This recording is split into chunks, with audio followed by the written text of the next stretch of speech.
Hi, third grade. This is the last time I'm going to send you a video today. I'm going to read from Soldier Dogs. So we're on chapter 3 now. Matt burst into the hallway in his pajamas, heart pounding. Chief was already in Rachel's room, barking to wake her. Shoes and coats, Matt's mother called. Front door. Matt knew exactly what she meant because they'd prepared for an air raid. He galloped down the stairs, he flung open the closet and grabbed his coat. Rachel's, his coat, and his mom's. "Where's Dad?" he bellowed. "He's still at the office," his mom called back. Dad worked with a bunch of military types, so they had a great air raid shelter at his office. But his absence still made Matt a little nervous. He shook his head. Eric wouldn't get nervous. Eric would spring into action. He shoved into his shirt and slipped on his boots. "Are you here?" Oh, I'm going to start again. "Are they here?" Rachel ran down the stairs in her nightgown, her thick braid swinging halfway down her back. "We have to hide."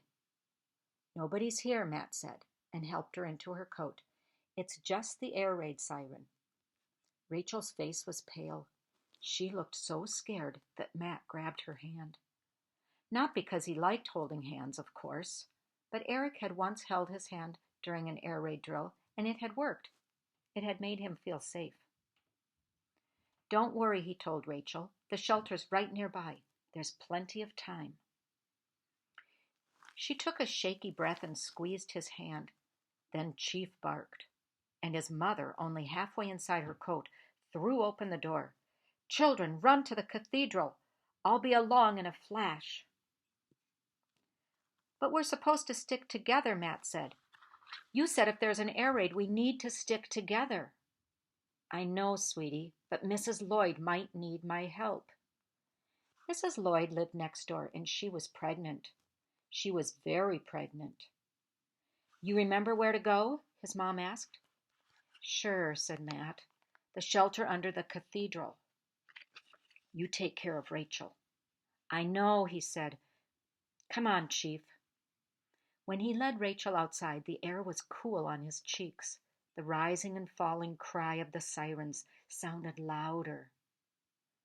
Chief ran ahead, then looked over his shoulder and barked, urging Matt to follow him. "We're coming," Matt said. A door slammed down the street. It sounded like a gunshot, and Rachel jerked to a halt and gasped something in Polish or Yiddish. "Come on," Matt snapped. But when he looked at Rachel, he saw terror in her eyes. "Oh, But the siren shrilled and Rachel stared down the street. Her hand was trembling in Matt's. Matt asked himself what Eric would do. He'd probably give Matt a job. That would keep Matt busy so he'd forget about being scared. "Uh, Tell Chief we're coming, Rachel. He'll believe you." After a moment, she nodded. "We're coming, Chief." Chief lowered his chest to the ground and wagged his tail like he wanted them to chase him. Matt and Rachel followed him into the darkness. There were no lights from the buildings. The entire town, the entire country, was dark at night. Every single night. So the German bombers couldn't find their targets. There were no streetlights. Everyone draped thick blackout curtains over their windows. Even the ambulances had hooded headlights to keep them invisible from up above. The buildings were spooky in the pitch black, but the darkness meant they were still safe. Matt had read that German planes dropped flares to light up their targets, so the next wave of bombers could attack them using what they call incendiary firebombs that burst into super hot flames and 500-pound high explosive bombs that detonated in terrible loud blasts. "Stay calm," an air warden called. "If you don't have a shelter, head for the cathedral basement." Two dark figures rushed past nearby, while down the block people called to each other. rushing into the cool summer night and heading for shelter. The siren continued to wail. Matt squeezed Rachel's hand and followed Chief to the end of the street, and that's when he heard them. Engines, airplanes, a wave of German bombers. Matt's stomach ached and his teeth chattered. He tightened his grip on Rachel's hand and followed Chief faster down the street.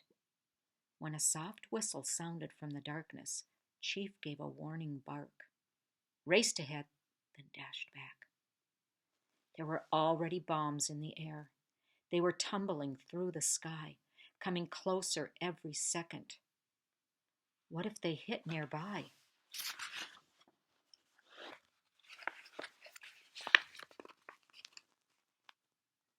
What if they exploded on top of Matt and Rachel? With a whuffle, Chief veered into a shortcut along a path behind a brick building. The whistling grew louder as Matt followed onto the next street, ran around the corner, and froze. The Canterbury Cathedral loomed atop the hill in front of him, glowing with a brilliant yellow and orange light. Stone towers rose into the sky, and weird shadows danced across the ornate walls. It was grand, like a fairy tale cathedral. Except at nighttime, in the middle of a war, Matt shouldn't have been able to see any details. The colorful glow was beautiful, but dangerous. The shelter was underneath the cathedral, and the Germans were trying to destroy it. That's it for that chapter. We'll read more later. Have a great weekend. I miss you all.